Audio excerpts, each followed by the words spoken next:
Bonjour à toutes, bonjour à tous, toujours sur l'IBC 2019 ici à Amsterdam. On est sur le stand de Sigma avec Foucault. Foucault, comment ça va? Très très bien, et toi Clévis? Ben, écoute, ça va très bien. Cette année, ici sur le stand de Sigma, vous présentez un nouveau boîtier.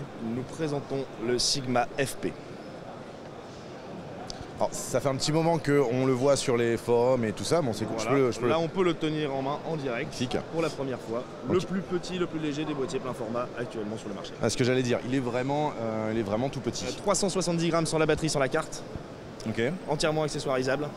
Le but, c'est justement de prendre le contre-pied de ce qu'on fait un petit peu actuellement au niveau des appareils photo qui ont tendance à regrossir après le lancement des premiers mirrorless de toute petite taille. Ouais, comme le S1H. Voilà, pourquoi pas, bon, on peut en citer d'autres. Ouais. Même, soyons très honnêtes, les Sony Alpha qui ont tendance à prendre un petit peu dans mon point à chaque génération. Nous, on a cherché à construire l'appareil photo le plus simple possible. Un accès direct à deux modes, le mode style pour la photo, le mode ciné. C'est assez compréhensible. On switch pour la vidéo. Pour la vidéo ou pour le cinéma. On switch en un instant de l'un à l'autre et l'interface change complètement. Alors ouais, pour le cinéma, il y a bon, c'est un petit truc pour le cinéma, ça ne fera pas forcément une A-cam, mais il y a... Non, mais il y a une petite particularité, c'est que cet appareil, il enregistre en cinéma DNG 4.2.2 12 bits sur disque dur externe. Et donc là, il fait pas du cinéma RAW DNG en interne. Alors il en fait, mais jusqu'à 8 bits uniquement, en 4K.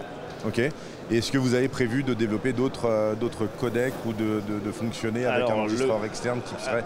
On peut enregistrer jusqu'à 10 bits sur des enregistreurs externes, Atomos ou Blackmagic. Et bien sûr, ce produit n'est même pas encore sur le marché, le firmware n'est pas définitif, donc on est tout à fait ouvert à tout développement de firmware dans le futur. Donc là, pour le moment, le 10 bits dont tu parles, c'est du 10 bits par RAW. Alors, le cinéma DNG, on peut l'enregistrer en 8 bits, en 10 bits, en 12 bits, selon qu'on veut l'enregistrer en interne ou en externe. Et ensuite, le codec de base, c'est le H264, si on veut travailler sur des fichiers plus légers.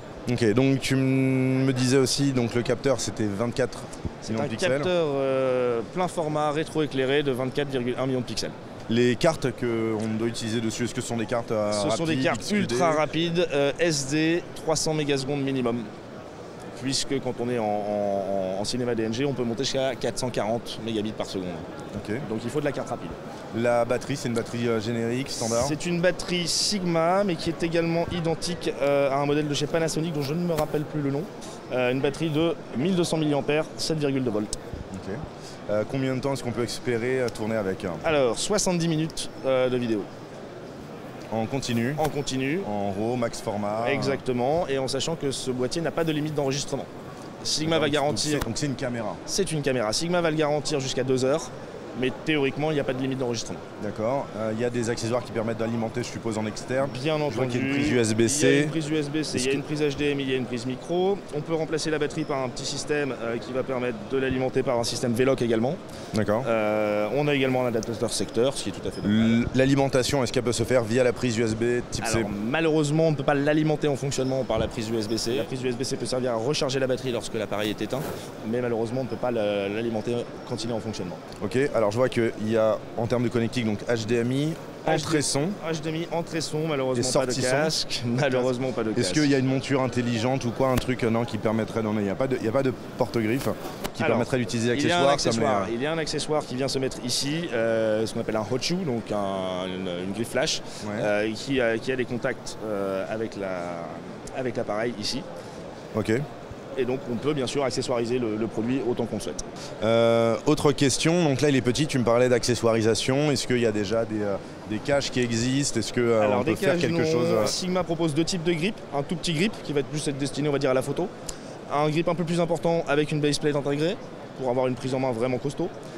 Et surtout, le plus important, c'est que Sigma va mettre à disposition tous les dessins techniques et les protocoles de communication pour que les accessoiristes puissent développer un maximum de produits autour de l'appareil. Donc on pourrait imaginer, si le produit prend, d'avoir des modules sur les côtés qui utilisent les petites pins à côté de la prise HDMI pour avoir des sorties BNC. Tout est envisageable. Tout est envisageable. On espère qu'il y a des fabricants tiers qui viendront vous aider à l'équiper un petit peu. Il y en a déjà qui sont sur le coup. C'est vrai? Vous avez des solutions déjà? On a déjà des contacts avec des fabricants d'accessoires, mais on ne va pas en parler tout de suite tant que le boîtier n'est pas sur le marché.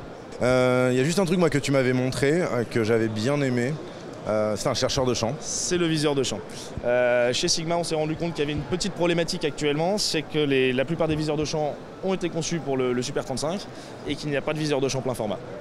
Donc qu'est-ce qu'on a fait? On a intégré en fait au menu un directeur viewfinder qui permet de simuler les cadrages de toutes les caméras de cinéma actuellement sur le marché, notamment Red, Sony et Arri. Il faut savoir que ce petit grip ici, le BG11, on peut les enchaîner les uns sur les autres, donc on peut mettre un deuxième, un troisième si on a une plus grande main. Oui, enfin, pas de souci là-dessus.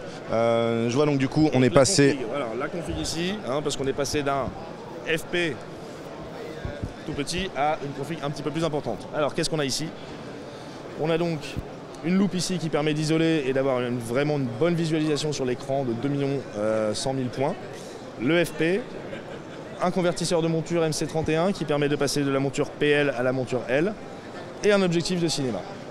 Le but étant de pouvoir simuler tous les cadrages des caméras plein format actuellement, la Monstro jusqu'au 7K seulement puisque le capteur Monstro est un petit peu plus large, mais ça permet aux directeurs de photo et aux réalisateurs de simuler en repérage et même sur le tournage le champ couvert par l'optique. Oui, et puis contrairement aux chercheurs de champ traditionnels, là tu peux te mettre dans des positions un peu alambiquées, prendre la photo et montrer le cadre à tout le monde. À la date de sortie, on ne pourra pas prendre des photos, mais il y aura une mise à jour de firmware très rapidement dans les 2 mois qui permettra et de prendre des photos et de tourner en cinéma DNG quand on sera en mode viewfinder. D'accord, moi j'étais persuadé que ça allait prendre des photos directes et que éventuellement vous allez nous mettre la vidéo après. Quand est-ce qu'il est prévu de sortir? Alors, pour être très franc, amis français, j'espère que vous pourrez l'acheter au Satis et au Salon de la Photo. Il devrait être disponible à ce moment-là. Satis, c'est novembre. C'est début novembre. Voilà, il devrait être disponible sur le marché à ce moment-là. Ok, le prix? Moins de 3 000 €, c'est tout ce que je peux dire pour le moment. Ok, donc c'est un capteur full frame, moins de 3 000 €, voilà, dans une petite boîte. Tout à fait, qui a des capacités d'enregistrement vidéo assez phénoménales pour sa taille. Du RAW en interne, oui, après c'est du cinéma RAW DNG, qui n'est pas forcément le format le plus utilisé populaire actuellement. Voilà, à l'heure actuelle. Mais comme je te le disais, ce n'est qu'un début. Le produit aura une durée de vie et les ingénieurs chez Sigma bossent sur des mises à jour de firmware. Pour les utilisateurs d'objectifs, vous le savez très bien, on met à jour les objectifs régulièrement. Il n'y a pas de raison que le boîtier ne profite pas de ce savoir-faire également. Super, merci beaucoup. Merci, bonne journée.